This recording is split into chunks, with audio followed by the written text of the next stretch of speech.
Public health branch Hisar में लगे हुए हरियाणा कौशल रोजगार निगम के कर्मचारी पिछले 5 दिन से सांकेतिक धरना दे रहे हैं और प्रदर्शन कर रहे हैं। उनका कहना है कि उनके साथ सही व्यवहार नहीं किया जा रहा है, उनकी मांगों को नहीं माना जा रहा है, डांगरी, रेनकोट, गमबूट आदि का भुगतान नहीं किया जा रहा है, संवैधानिक तरीके से कर्मचारियों का वेतन काटा जा रहा है और ईपीएफ की राशि भी जमा नहीं करवाई जा रही है। सेवा सुरक्षा पोर्टल पर वेरिफिकेशन ठीक प्रकार से नहीं किया जा रहा है। साथ ही आउटसोर्स कर्मचारियों के 8 महीनों के बकाया वेतन का भुगतान नहीं किया जा रहा है। इन्हीं सब आरोपों के साथ ये कर्मचारी लगातार 5 दिन से सांकेतिक धरना दे रहे हैं। सर्व कर्मचारी संघ के संबंधित Haryana government PWD mechanical workers union के पब्लिक हेल्थ ब्रांच में ये फील्ड कर्मचारी अपनी समस्याओं के समाधान की मांग को लेकर लगातार धरनारत हैं। मॉडल टाउन स्थित पब्लिक हेल्थ ब्रांच के बाहर ये कर्मचारी धरना प्रदर्शन कर रहे हैं।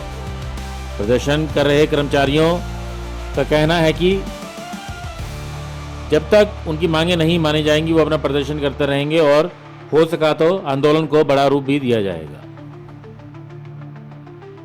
ये धरना ब्रांच प्रधान अशोक कुमार की अध्यक्षता में किया जा रहा है और संचालन ब्रांच सचिव राकेश शर्मा कर रहे हैं।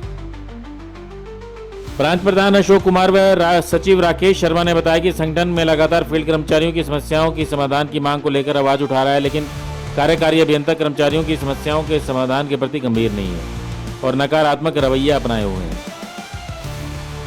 इसी कारण से कर्मचारियों में भारी रोष है। अगर 18 मार्च बुधवार तक उनकी समस्याओं का समाधान नहीं किया जाता है तो यूनियन कड़ा कदम उठाने को मजबूर होगी और इसकी जिम्मेदारी पूर्ण रूप से कार्यकारी अभियंता की होगी। मैं Rakesh Kumar, branch secretary public health branch mechanical worker union संबंधित सर्व कर्मचारी संघ, आपके चैनल के माध्यम से बताना चाहूँगा कि आज पब्लिक हेल्थ ब्रांच का धरना 5वें दिन में प्रवेश कर गया है और इस धरने को हमने अनिश्चितकालीन धरना स्वरूप कर दिया है।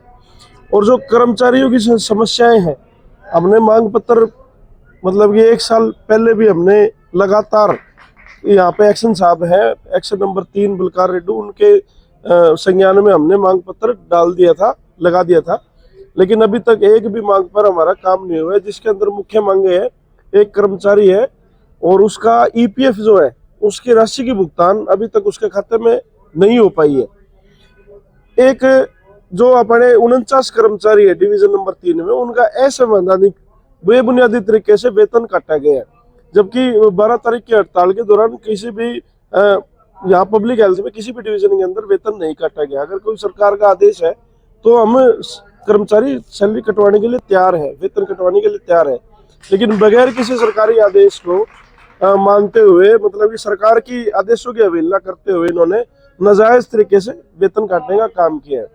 यहाँ 3 से 4 कर्मचारी ऐसे हैं जिनका 6 से 7 महीने से वेतन नहीं दिया है। आउटसोर्सिंग पे उन्होंने कर्मचारी लगा रखे हैं इस सेक्शन साहब ने, लेकिन अभी तक उनको 6-7 महीने से वेतन नहीं मिल पाया, जिसकी संगठन घोर निंदा करता है। तो ये जिनका वेतन रोका गया, ये कच्चे कर्मचारी है? जिनका वेतन रोका गया वो एच कारण में है, 49 कर्मचारी है जिनकी 1 दिन की सैलरी एक्शन महोदय द्वारा काटी गई है। और जो 3 जो ऐसे कर्मचारी है जिनका 6 से 7 महीने से जो वेतन है वो पेंडिंग है, वो ऐसे कर्मचारी आउटसोर्स पे लगे हुए हैं, इन्होंने लगाए हुए हैं। तो ये जो इसको लेकर के आप किसी उच्च अधिकारी को भी मिले थे या किसी मंत्री वगैरह? नहीं, अभी तक तो हमने सिर्फ और सिर्फ कॉपी की है। जो यहाँ पर एससी महोदय हैं, अधीक्षक अभियंता पब्लिक हेल्थ को, हम लगातार उनको 5वें दिन हो गए आज, हम लगातार उनको कॉपी कर रहे हैं, लेकिन उनकी तरफ से अभी तक कोई जवाब नहीं आया है। हमने डीसी महोदय को भी कॉपी की हुई है इसके बारे में।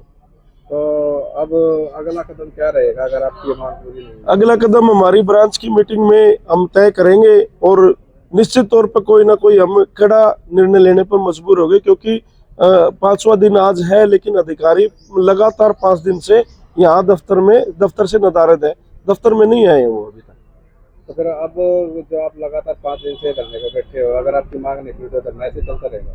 बिल्कुल जी, निश्चित तौर पे अगर कर्मचारियों की समस्याएं दूर नहीं हुई तो मैकेनिकल वर्कर यूनियन लगातार इसी तरह धरना प्रदर्शन हर दिन करती रहेगी और हर दिन धरने का नया स्वरूप यहाँ पे देखने को मिलेगा। और जो ये धरना चल रहा है ये 5 दिन से चल रहा है और ये लिखित में चल रहा है। हमने इसका लिखित में एक्शन साहब को भी और एससी साहब महोदय को भी इसका लिखित में पत्र जारी कर रखा है संगठन की तरफ से। और जो प्रधान जी ने बताया है मांग मुद्दे है वो तो है, उसके साथ में और भी है मांग मुद्दे काफी जो काफी समय से 1-1.5 साल से पेंडिंग पड़े हैं।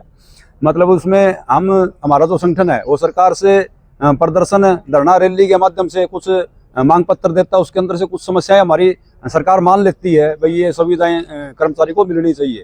तो उसके अंदर हमारा पीछे सरकार ने मानना था कि एचकेआरएन कर्मचारी जो है उनके बरसाती रेनकोट कहते हैं जिसको, और एक डांगरी और गमबूट, और जो ये हमारी जो जिस एक्शन मुद्दे के सामने ये धरना प्रदर्शन चल रहा है, इसका काम सीवर से संबंधित काम है। मतलब ऐसा काम है जो आम आदमी मतलब उसको नहीं कर सकता, जो हमारे साथी कर्मचारी साथी इसको कर रहे हैं।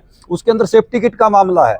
हमने ये बाकायदा लिख के दिया कि भाई हमारे साथियों को सेफ्टी किट उपलब्ध कराई जाए, जो सरकार के द्वारा सुविधाएं दी जा रही है, रेनकोट, डांगरी, गमबूट, ये सुविधाएं दी जाए।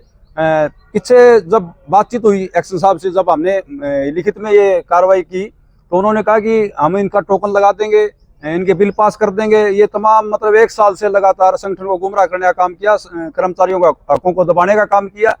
ये धरना प्रदर्शन हमने मजबूरी में करना पड़ रहा है जी। ब्यूरो रिपोर्ट, नई ताजा न्यूज, हिसार।